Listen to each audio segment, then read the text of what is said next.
Hello there, welcome back to the Ogre, the old Git Rats reviews and off times reminiscences. Of late I've stumbled across one or two artists that don't quite fit with the norm as to what I normally listen to, but still have intrigued me enough to listen to some more. One of whom is Tanpopo Crisis. Now I do think I've listened to another or flicked through another of their albums in the past, but I'm not sure. Something rings a bell about him. And this one, I flicked through the album and listened to probably about 30 seconds of each track on the album, enough to intrigue me to listen to it some more. I thought, well, we may as well do one of them as a reaction review type thing. So we'll do, it's either Lunateer or Lunateer. I don't know. And I don't care. Twat. Come on, let's go.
Excuse me.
So,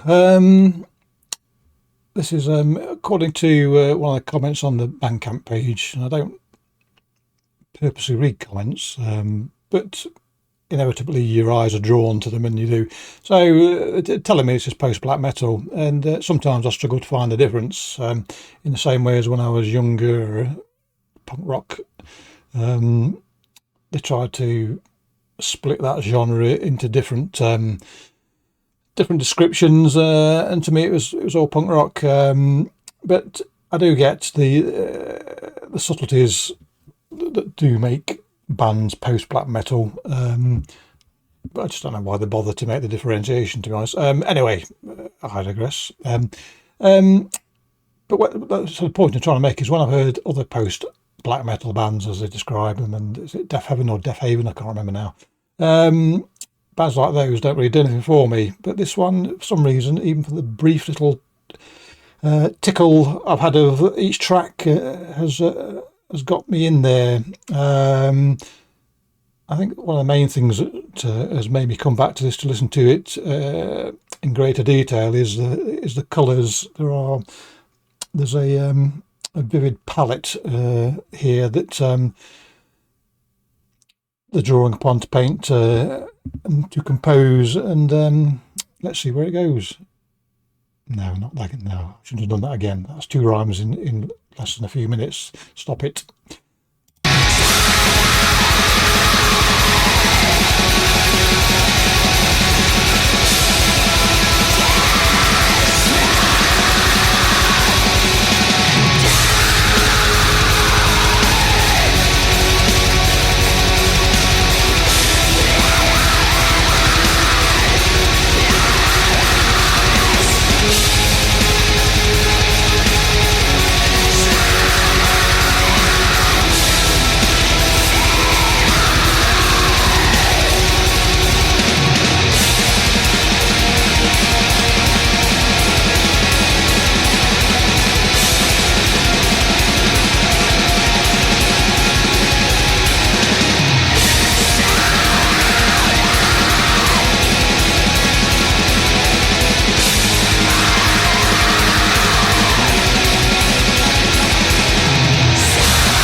I've just noticed actually it says here that, from the artist himself or themselves, they're a one man post black metal band. So there you go, out of the mouth of the babe. But the impression I get from this particular track and from the snippet side of the other tracks is that it's very much like walking through an art gallery.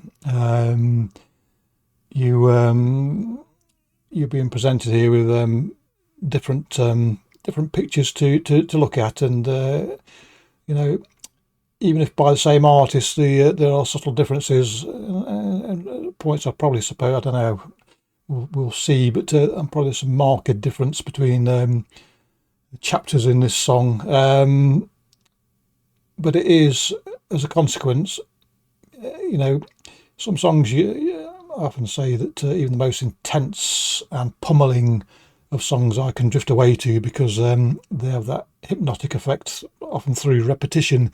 But here, because we're looking at a different picture every 30 seconds or so, you're kept from that sort of drifting away. You kept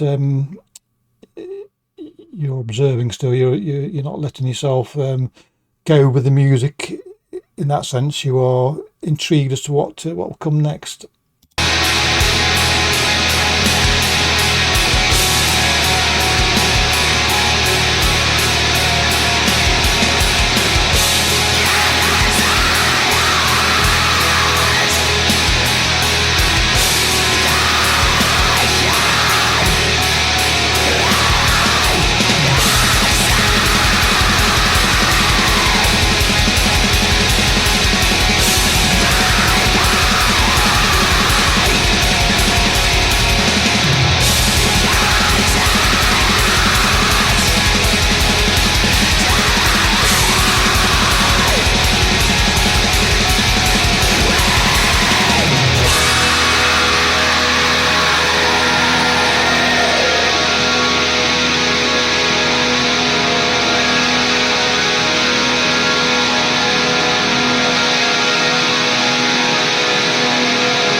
Suppose if I ponder too much, which I don't tend to do very often, but if I do ponder upon the aspects of post black metal that differ from the black metal itself, I often find that the main differences for me, anyway, tend to be the brittleness at times of the sound, but the brightness as well. So clearly,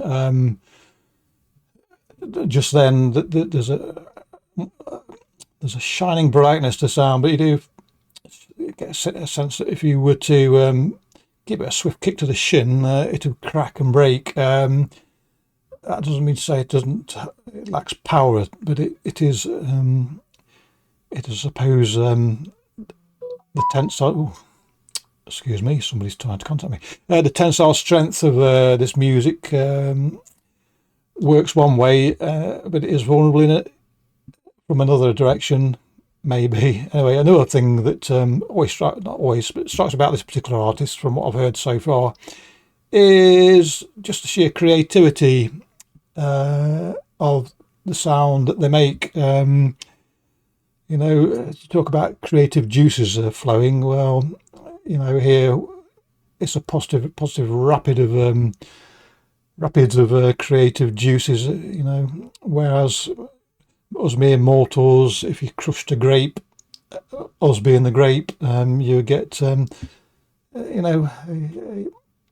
little bit of juice on which to sup. I suspect this is a trailer full of pineapples. If you crushed those, that would just about match the creative juices that ooze out of this artist.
So one thing that I think you need to do if you consider yourself to be a post-black metal artist is you need to still include a bit of black metal in there. And suffice to say, when the tempo racks up here, then I can't complain. We are paying homage to the root genre, if you will, and as such, it does.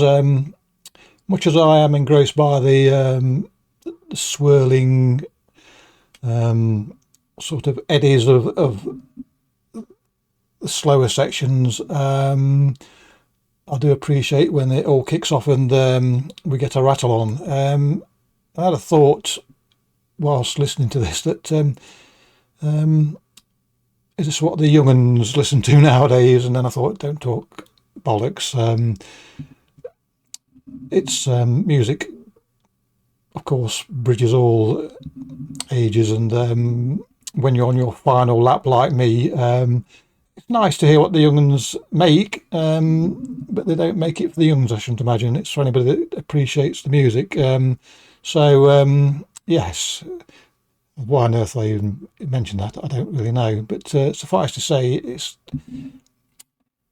I suppose you can feel the youthfulness in the music, which has a vicarious effect on myself. So yes, I'm rejuvenated.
So there you go, something of a mood piece, I suppose, in many ways, and that mood depends on you. For me, it fills me with glee, not dance about glee, but certainly happiness. I'm happy listening to music like that, and it does lift me, whatever the intention or subject matter may be. So yes, as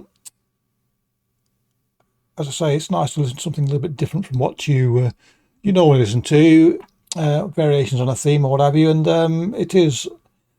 We have music for different moments and moods, don't we? And that is certainly the sort of music that at times I will seek out and listen to. So I suppose what I'm saying is I'm going to buy the album now. Excuse me. So yeah. Anyway, nothing more to say. Clicky bollocks. Catch you all next time. Cheerio.